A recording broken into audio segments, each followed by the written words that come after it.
If you're going into a gym and you're moving the bench press and you're just going back and forth, or the curls, you can actually do this and do this year after year and still not develop anything. I see these guys all the time. Now, some people will say, well, if I hit legs, I'm so sore, you know, for the next however many days. You're sore because you're only training them once a week. Yeah. If you start training them multiple times a week, what will happen is you'll find that you don't get sore as much. But I need that pain. I'm going to go to a different level of like, do you really want this? Find that friend that you can work out with. Go to group fitness classes. Be around like-minded people. So if I sequence push-ups, squats, crunches a certain way, you're going to get a different cardiovascular response than if you did them set after set after set, old school training. Help someone out here for a minute, because you have dominated, but there's people here let's start backwards for a second. They want to get fit. They're like, hey, I'm not training that hard. I am 34 years old. I'm a woman. I'm a man. I need to get back. I need to get fit.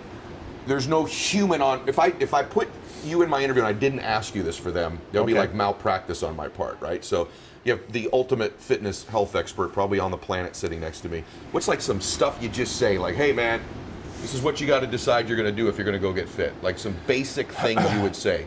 Basic things. Here's I think they want the pill or the one trick. Right. What's the trick? Right. Unfortunately, there's not a trick. There is a difference between getting ahead of time and going along with time. And now I'm sorry for this because they're not going to be happy about some of this, but I'm going to get to the point where we can all do this. If you go to the gym and you do the cardio and you eat right the day and there's no extra plan or push, you're basically just going along with time. Okay. And now what we're doing in the studies we're going to be showing the world is what I have done is focused on something different. The bone density, which women need to weight lift more than men do. Women need to weight lift more than men because of bone density. Because of bone density. Okay. And that is health. Okay. Connective tissue, because connective tissue is, as people say, the farm boy. You know, you can just grab that bale of hay and throw it up there. Yeah. People are going to say, well, you got to do extra stuff to keep the testosterone high. I've never been high testosterone. Reason why I look healthy or youthful in a sense, because the testosterone was never overblown. Wow, okay. If you walk into a gym and think the most muscular guy is the guy on the biggest steroids and the most muscular, it's not. He's not the strongest guy. I'll take a 180-pound wrestler and he will toss the sheesh out of a 280-pound buff bodybuilder. Right, yep, absolutely. And that's connective tissue. Okay. That's man strength. Okay. Now that's what keeps you healthy. Okay. Now if you can focus on this and train properly to that, that is going to allow you to get ahead. Okay. And that is going to get you, the side effects is strength and getting in shape. That's pretty good side effects. Side effects. Right. But you're not focused on this, I guess, visual or instant gratification where you're just going to lose it and you can't maintain it. Yes, that's what everybody does. That's all they do. Yep. And so what I recommend is this. First off is all food is good if it's controlled. Okay. Okay? You're not going to eat pizza every day and be healthy. Right. But carbs aren't bad. In today's society, carbs are so bad for you. Yeah, right. And it's like, oh, I wish you guys understood what carbs would actually do for you. This is good to hear. In a science. Okay. I want you to eat your fats. I want you to eat your carbs. I want you to have your high days or enjoy days because that's mentally something that you got to do, or it's a reward. Okay. Because I believe in rewards. I believe in having your fun days. Okay. If that helps you get to the next level. Okay. But this is really good for you all to hear right here. They're still going, wait a minute, what's the trick? Yeah. The trick is that you need to pick a goal. Okay. And you need to step it up a little harder. Okay. And you need to stay consistent. Yeah, that's the biggest one. Sorry. No. It's nothing to be sorry about because but it's the one step forward, two steps back. I did great. You don't get high days until you get to your goal. This is huge. Okay. And then and I got boys in my crew that every weekend is their high day. You get a high. You've taken all the steps back. Your progress is completely erased, right? Yeah, unless you're getting to the goal. Okay, this is huge. Unless your metabolism slows down. So, in the day when I was doing this, back in black and white days, before TV. So it was one of these things. Is if your metabolism slows down, that's when you bump up your calories to feed it again, as you're dieting down. And then somewhere in society that translated to every Sunday. Yeah, So I did. It moved every Sunday. And then it's like, now she was one meal a day type thing. No, you're totally right about that. So that's the only thing that I think people don't want to hear, that it's consistency and it's really on yourself and it's really just doing it. You don't need to be what I'm doing. Yeah. I'm trying to now prove something to myself, that you can do this, and you can not just do it at a, hey, I'm pretty good. Right. I hate the, I'm pretty good for this age. Right, right. I hate that. Me too.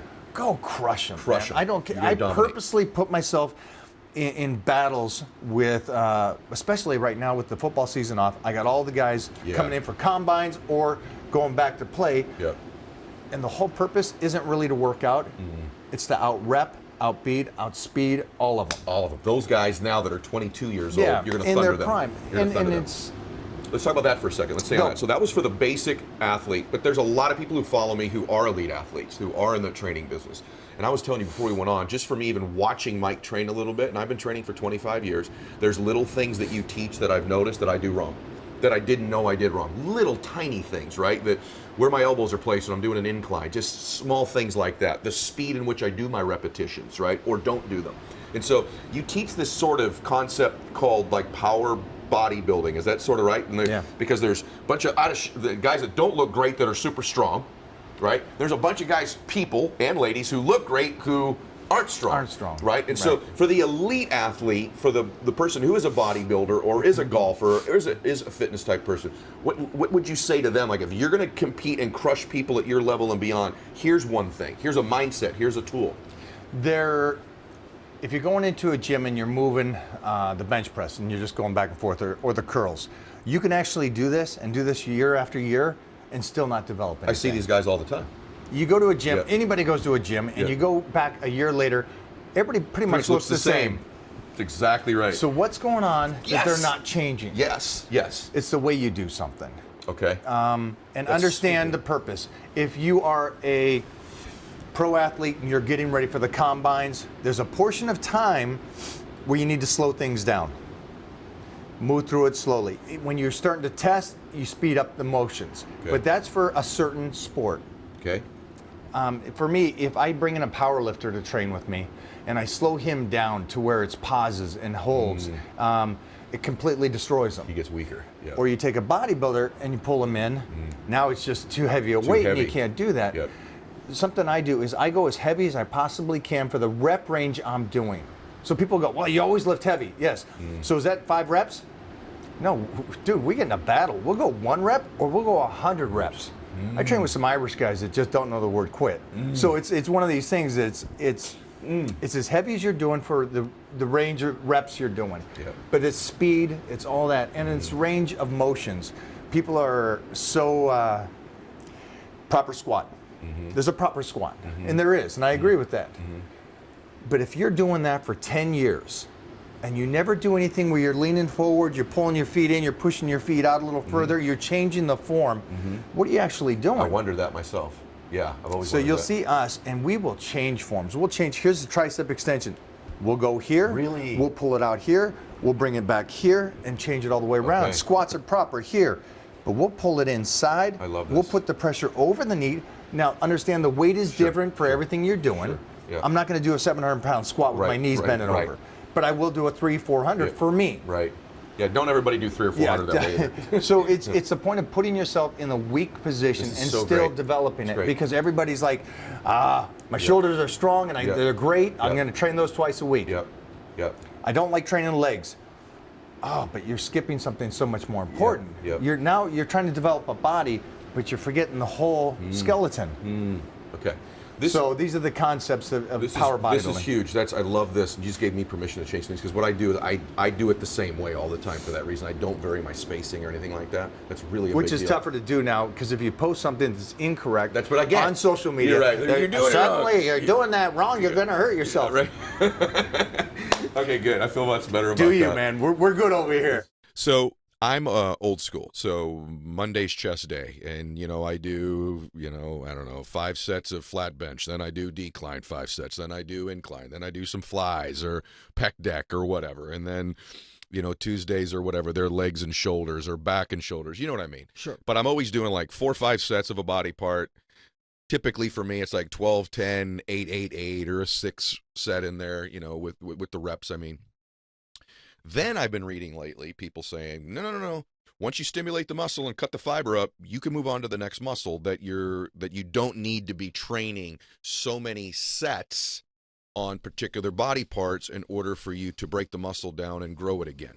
So this is something like, this was my main thing I was dying to ask you, and I didn't ask you it off camera, because I would certainly love the excuse to do like 3 curls and stop and I just did my biceps. But is there any validity to that? Because I've seen some very fit people say, this is what I do. I do 5 sets on one body part and I'm done. I've affected the muscle group and I move on to the next one. Any data, any thoughts about that? Yeah, so actually in the last 10 years, we've really had some good data come out in resistance training. I'm going to give a shout out to a guy who's done some really good work on this named James Krieger. I'm going to reference a lot of his work here because he's kind of put together a lot of meta-regressions and meta-analyses on these data. So there does seem to be a per session cap for anabolism per muscle group, and there's 2 ways to look at it. If you're resting more than 3 minutes per set, that cap seems to be about around 6 to 10 sets. If you're resting less than like 90 seconds between sets, the cap is more like 10 to 15 sets. So that's weird. So the less rest, the more you can do to get a benefit? Or the way to look at it is the less rest, the more you need to do to maximize. Okay. So good. What it seems to suggest is by resting a little bit more between sets, you can put more into the set, maybe use more weight, you stimulate more. So I think most people fall in that bucket, you know, like unless you're somebody who just loves like to have a crazy pump. But keep in mind, by doing so many sets so close together, you're kind of negatively impacting your performance on subsequent sets, which is probably why you need more. Because you're weaker? Yeah, something like that. Yeah, recovery or whatever. Yeah. So let's just stick with people who are doing kind of like resting more than 2 or 3 minutes between sets. Yeah. So about 6 to 10 sets seems to cap out muscle protein synthesis and muscle building. So in that case, it doesn't really make sense to keep going beyond that. And there's frequency studies as well. They're kind of messy, but it does seem to suggest that hitting a body part multiple times a week is probably better than a single time. You're kidding me. And probably because of that cap, right? And we do know that the like protein synthetic response to exercise is about 24 to 72 hours. So after you've gone through that, increase in, synthesis of new tissue and it's come back down to baseline, there's probably no reason you shouldn't stimulate it again. No kidding. So that's totally news to me. Yeah. So never done it in my life. Yeah. Once a week. And certainly like people will, you hear people say, well, look, this guy built a bunch of muscle, only training once per week. And obviously you have.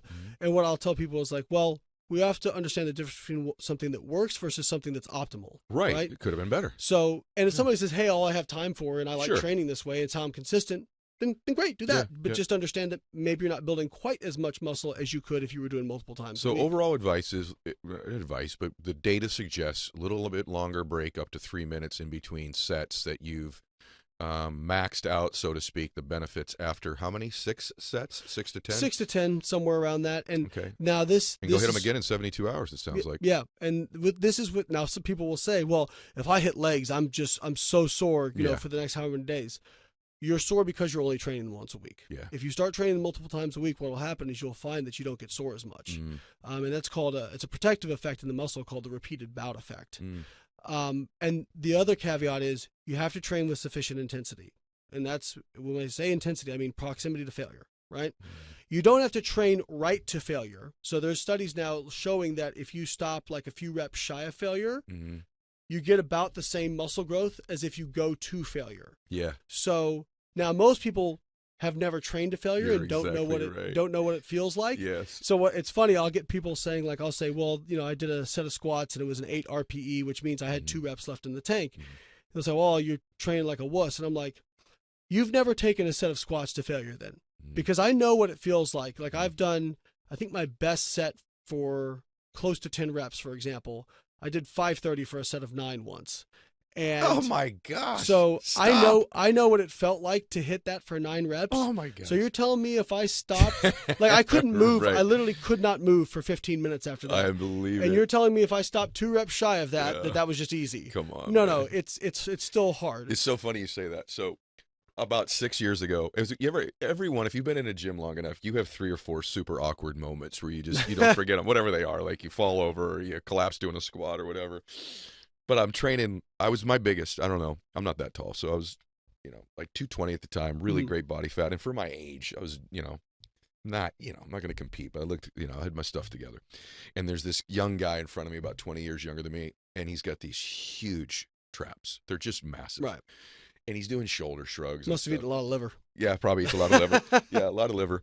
And mine was big too at the time. So you never, when you're jacked at the gym, you don't ask another dude for advice. I don't even know why this. Like, you just don't let your guard down like that, For some reason, because this dude looks so great, just to make him feel good, frankly, is the reason I asked it. I'm like, so man, like, how many reps you do per set? And this dude turned to me and he looked just disgusted because he followed me on social. Like, you're my hero. You're asking me. He's like, until I can't. And I'm like, oh shit. Like, I'm constantly going, I'm going to do 6. I'm going to do 8. And at 8, I could do 3 more. And I didn't. No. And I'm like, it made me remember, when's the last time I took this to at least near failure? Yeah. And that's why I'm not progressing. It's like, I said I was going to do 8. I did my 8. I'm like, okay, well, next time I know, increase it by 10 pounds. No, dumbass, do the other 2. Yeah. And that's where the power of one more from my book, actually, one of the genesis of it was like, no, I'll do 1 more. I want to get closer to failure. Yeah. So your point about that is like massively, it's one of the 3 most embarrassing moments for me in a gym, but a great lesson nonetheless. Now, I don't know about, almost 600 pounds 9 times squatting. I'm not sure what planet that's all about. What about on cardio? And then I want to ask you about keto because people will kill me if we don't go Do you mind back if to I it. take one more thing on resistance Please. training? So a lot of people ask me about reps too, and you mentioned how many reps do you do. So the most recent research actually shows that with muscle building, there seems to be a lot of ways to skin a cat. So anywhere between probably 3 to 30 reps. It doesn't seem to matter the rep range you choose, so long as you get close enough to failure and do enough hard sets.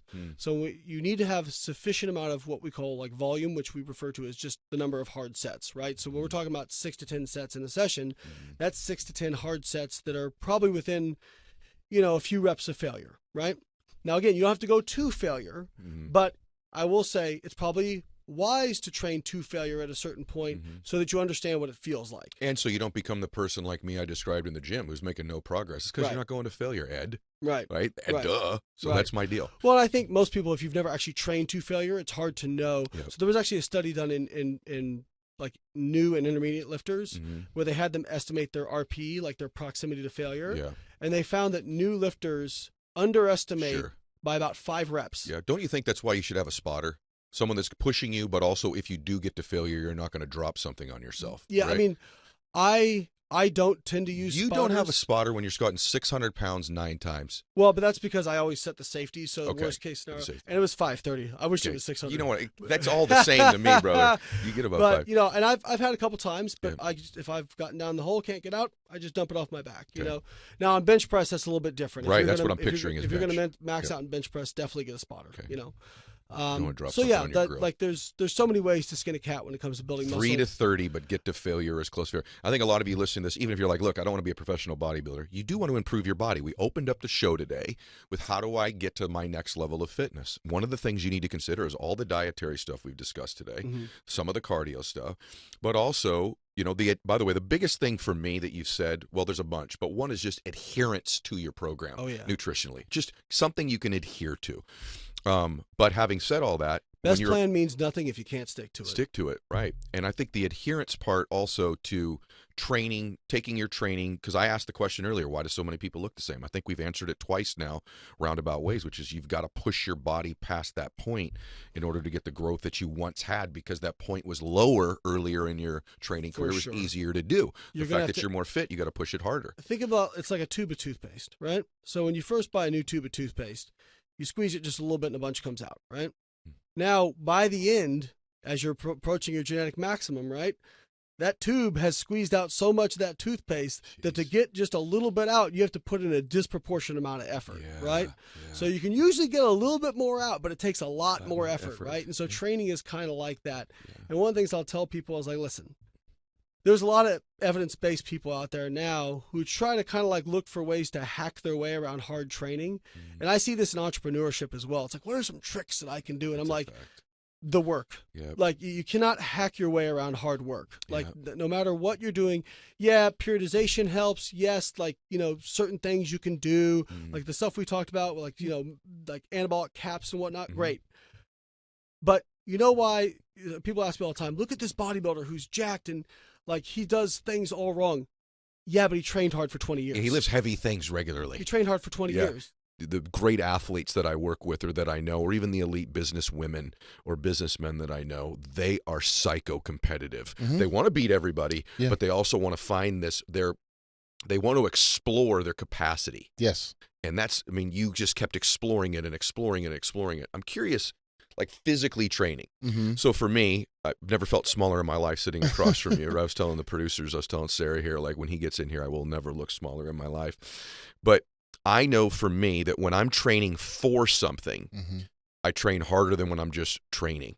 And I'm an amateur at any sport I do, right? Right. But I mean, or I've got some real clear goal. Like right now I'm trying to go from like I was like 226. I want to just see what it would be like to get my body at 185. I'm just curious as to what it'll look like, and then I'll play with it when I get there. People are like, why do you want to do that? I don't really need to lose the weight. I just want the physical challenge of doing it. I want to see if I can express my body differently at 50 years old, right? So I'm trying to do that. So I'm training more focused because I've got this clear goal. I'm curious, when you would physically train, you're going in there to do, which the hardest thing for everybody is leg day. Is there a part of you like flashing? I'm not kidding either. I want to know this. Are you like flashing to the Olympia? You're going to be on the stage? Like as you're grinding through legs, are you just doing the process? Or is there part of you that like kind of visualizes the dream, maybe just even like a flash of it when you're training or when you're driving to the gym or when you're going home? Are you in a continuous state of thinking about the ultimate outcome, or do you just execute all the time? I sit with myself prior to training for a comp, and I try to visualize based on what I previously have done. Okay. What I want to improve on. So you mentioned leg day. So one of the things I realized was I had really good leg development. However, I wanted to maximize it to neutralize another competitor's leg development. Okay. See, so my mind was thinking like a boxer of saying, this guy's got a great jab, man. Yeah. Now my jab may not have to be as good as his, but I got to be able to move accordingly just to do the counter. And if I can neutralize his strength, now he's got to deal with mine. Very good. So when I'm doing, legs, my mindset was, you must treat this day better than any other day. This one right in front This of me. leg day, because average person, if I say by a raise of hands, who wants to train arms with me? Everybody's going to raise their hands. If I say chest, if I say legs, That's right. they start squirming. Yep. So I recognized that I was probably the same. So I wanted to produce a challenge to myself. So I did legs twice a week. You really? And cardio. So you're not in the most advantageous scenario where, your legs are fresh, right? Right. You're like Yeah. dying, and I'm thinking, but I need that pain. I'm going to go to a different level Very good. of like, do you really want this? And there was days that I remember one time I'm training in where's that? San Jose, in California, with my old trainer, Honey Rambod, and he's putting me through the paces, and he says, okay, do walking lunges.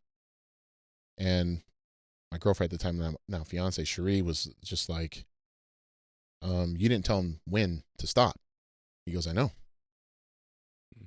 He goes, but he knows. He's just going to keep going. That's awesome. So we kind of know, like, okay, do 4 sets of 50 yards, this and that, He trusts me. It's more like Phil Jackson and Jordan type of thing. Yep. I just kept going. And I just went until I had tears in my eyes. And, she thought it was sweat. And then she realized he's like wobbling and this and that. And I'm like struggling to get up. And then she like ran over and Honey, I could hear him in the background because I had my headphones on, and he was like, no. Told her no. And I looked back and I was like, I kept going until I was ready. We get in the car, we go eat. And then she later on asked me, what was that about? And I said, well, he may not tell you, but like he and I we understand each other. Mm-hmm. He knew I needed that. She's like, well, what is that? I said, my dad had just died. And I heard him say, keep going. Oh, You ain't done. wow. And he was a tough dude, man. Yeah. So I was like, I had already made a commitment that I was going to go the extra mile to make him proud. And then I thought, well, I got to go to a place where I'm almost hallucinating. Yeah. Right? Yeah. And I'm in my spirit. Yeah. And then I could keep going. And that was like so special for me because I went to another level that I know damn well other people aren't willing to go.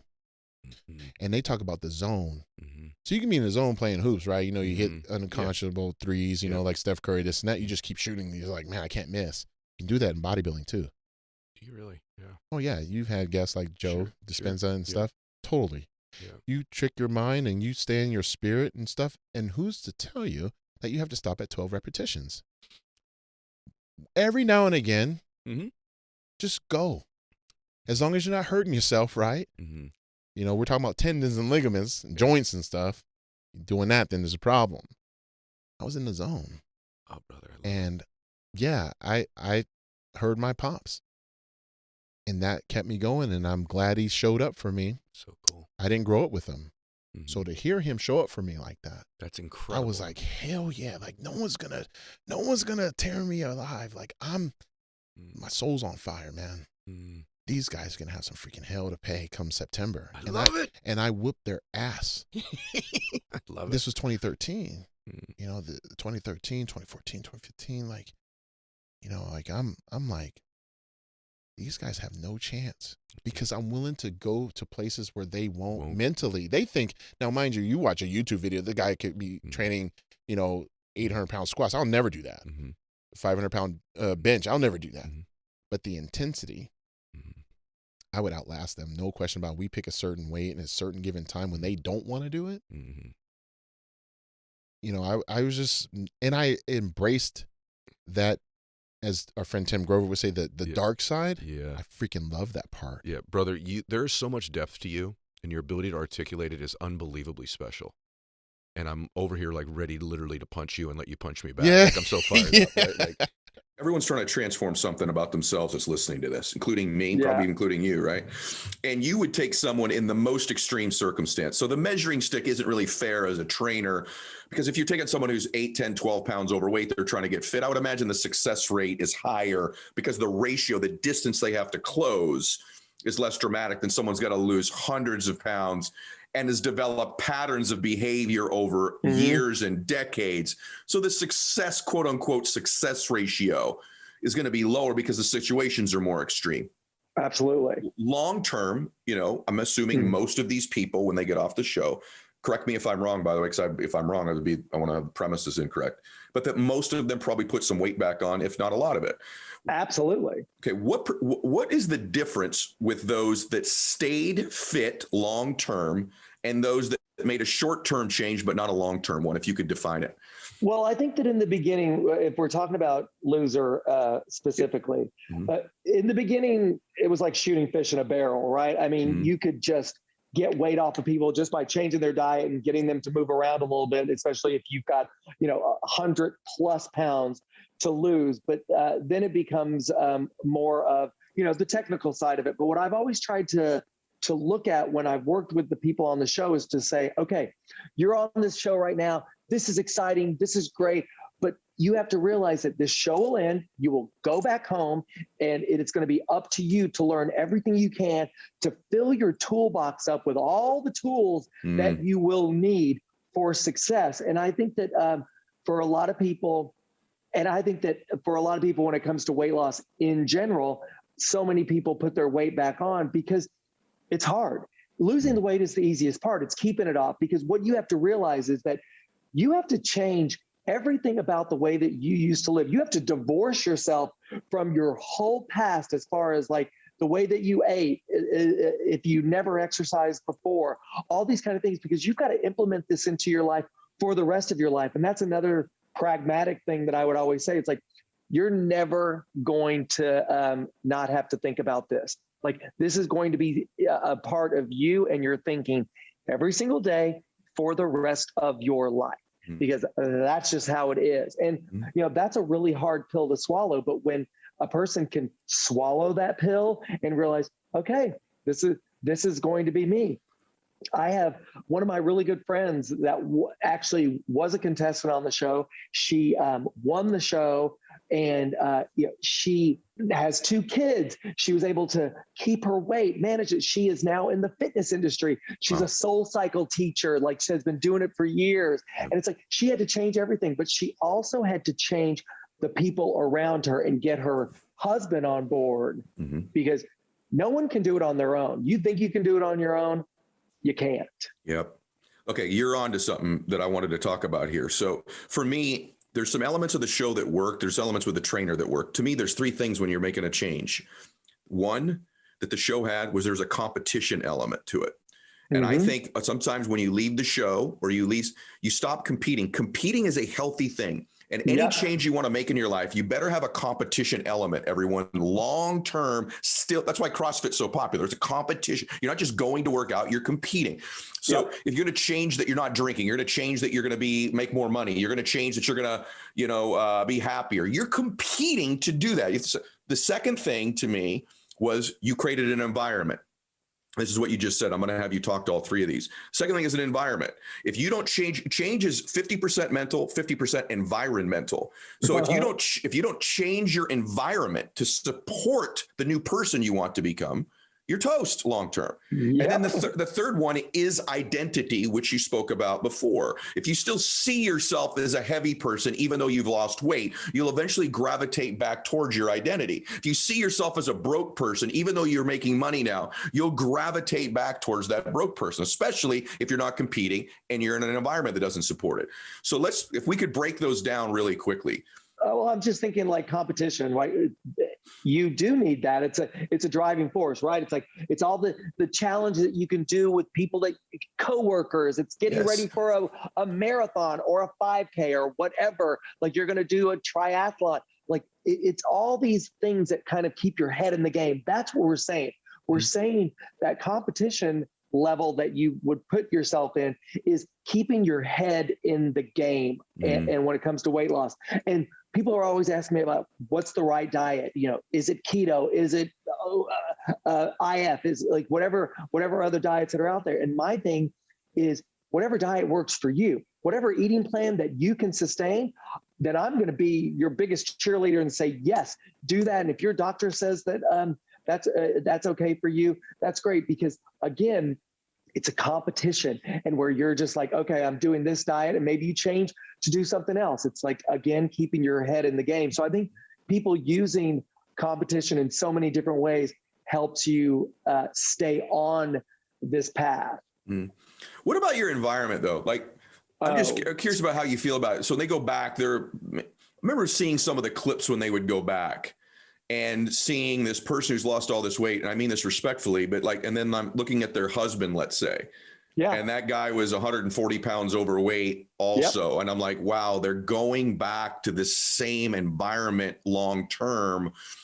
And so do you agree that that's part of the failure process? And then should someone, this is a horrible thing, I'm not talking about a spouse, but like, do you have to eliminate certain people from your environment if they don't support the change you want to make?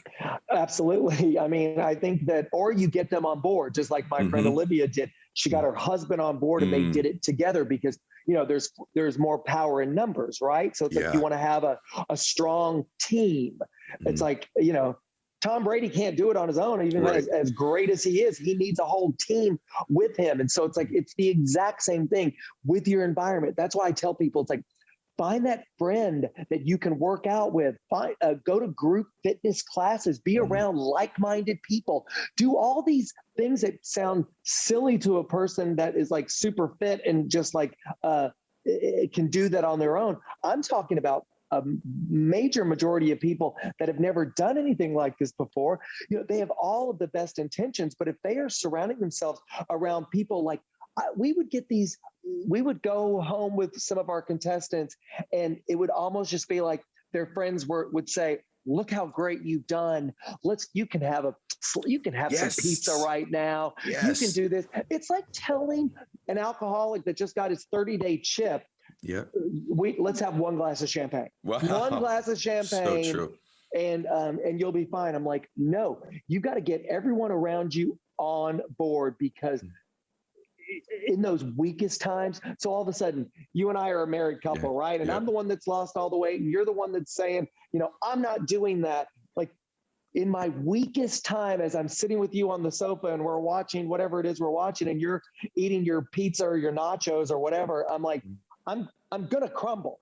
It's like, yes, I'm gonna crumble. And so it's like your environment is so important for long-term success. What's a tool you use to help someone get through a tough workout? So I write, I have every workout written for everybody. I write them up the night before when my kids do homework. I do my homework and I print them out. And I start with, this is a template, it's not a Bible. Right? So Template. You have that trainer who goes, that's open, let's all use right, that. we're over here. You should leave that trainer, because that person's making it up as they go, and you should make it up as you go yourself and not pay that person. That's just bad for our business. So I map it out. So I have a plan. That's the first tool. The second tool, I ease them into it, not meaning we don't do, like, there's a formula, right? There's things they can count on, their rituals, right? They start with 4, 5, 6, 7 minutes on a piece of steady state cardio equipment. Not that I don't believe in dynamic warm-ups, and I'm for all that, but these are people who need to get out of the outside world and get into what we're doing. It allows them, and all the stuff, by the way, is facing the window, so they can look out, blue sky, just think about, okay, and they, all right, bump, I'm in the gym, here we go. And that's, right, so everything outside of the gym is outside, inside the gym is in, and then we get to work, and we go through 8, 9, 10, 11 movements, 2, 3, 4 times, depending on what the movements were, how many of them were unilateral, and we sequence them in a way that takes you up and like that. So we create a cardiovascular experience for your body during doing what would be maybe more traditionally viewed as anaerobic movements, right? So if I sequence push-ups, squats, crunches a certain way, you're going to get a different cardiovascular response than if you did them set after set after set, old school training. So there's that. And the way to work us through all that is levity, callback. Those are little things. You have to remember, you have to listen. Remember the person's spouse's name. Remember the person's kid's name. Remember events in that person's life. You say, well, that's a lot to remember. It's not that much. People are more likely to engage with someone who they feel cares about them. I totally agree with you. And I also, it's really interesting that you say that, because that transcends just being in the fitness business. Almost every other business, these things matter, particularly my business or the financial business. You better know some of those details if you're going to keep a client long term, because every other dude, every other lady out there is trying to get your client, right? But your job as a trainer is not just to crush people. That's just such a, it's bad for business. The person leaves, and I've heard trainers say, I destroyed that dude, he won't walk tomorrow. And you just think, what are you thinking? He has a negative experience, and somebody he's gonna get up like, the next day like that. And somebody in his inner circle is gonna go, what's the matter? My trainer just destroyed me. And they're gonna go, is that really good for you? Or, why do you, and they planted the seed that you actually planted. They've watered the seed that you planted.